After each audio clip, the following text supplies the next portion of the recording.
Welcome to Baby's Boo World, where every story teach a little life lesson. Parents join in and help your little ones grow through stories full of meaning.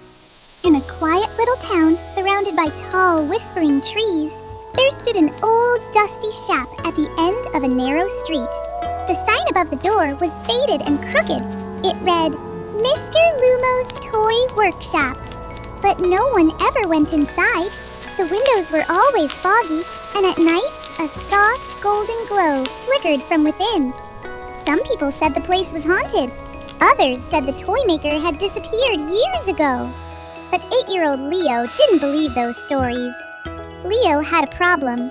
His favorite toy, a small wooden robot named Tick-Tock, had broken. One of its arms had fallen off, and its tiny clock inside no longer ticked. Leo tried everything: glue, tape, even whispering, "Please get better." But nothing worked. Just one That more night, time. as Leo sat by his window holding Tick-Tock, he noticed something strange. A tiny flicker of golden light coming from the old toy shop. Leo's heart thumped. "Maybe," he whispered, "maybe the toy maker is real." Without telling anyone, Leo put on his jacket, held Tick-Tock close, and quietly stepped outside. The night air was cool. The trees rustled like they were sharing secrets. Step by step, Leo walked toward the shop. The closer he got, the brighter the golden light became. Finally, he stood at the door. Creak! It slowly opened on its own. Leo gulped and stepped inside. What he saw made his eyes grow wide. The workshop was alive. Hundreds of toys filled the room. Dancing ballerinas, spinning tops, flying paper birds, and soft teddy bears that seemed to breathe gently. Gears turned on their own. Clocks ticked in harmony.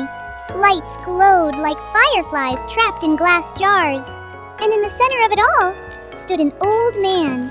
He had silver hair, round glasses, and kind, glowing eyes. He wore a long coat covered in tiny pockets filled with tools.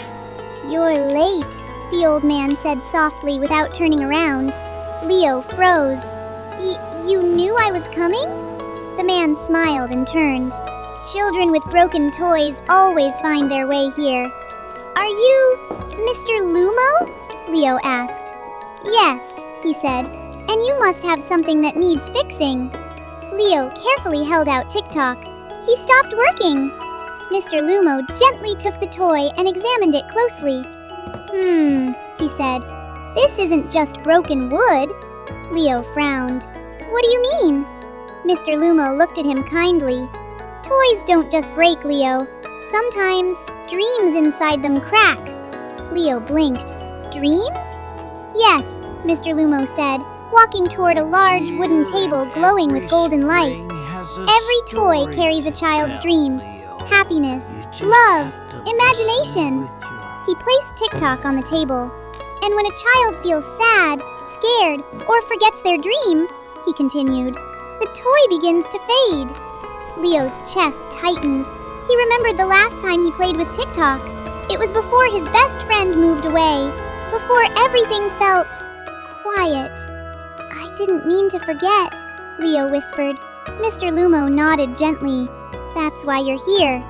The old man opened a small glowing box. Inside were tiny floating sparks of light, like stars.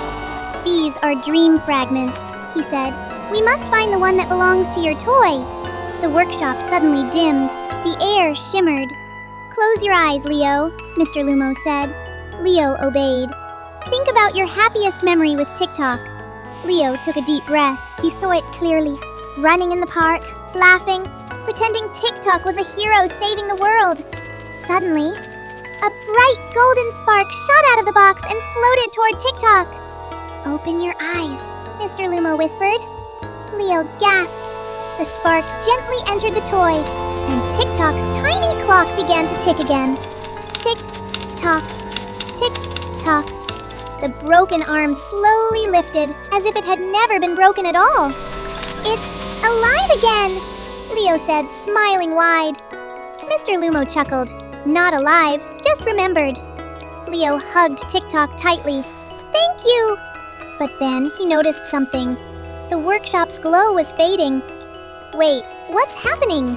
Leo asked. Mr. Lumo looked around calmly. My workshop appears only when it's needed. Will I see you again? Leo asked. The old man smiled, but his eyes looked a little sad. Only if you forget your dreams again, he said gently. But I hope you won't. The golden light grew brighter and brighter. Leo covered his eyes.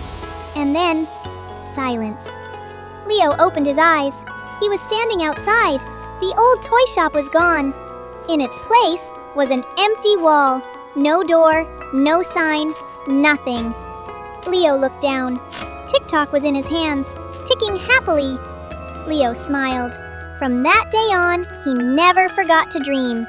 And sometimes, late at night, when the world was quiet, he could swear he saw a tiny golden light flicker in the distance, as if Mr. Lumo was still there, fixing broken dreams. If you like this story, then don't forget to like, share, and subscribe Baby's Boo World. See you in the next story. Bye bye.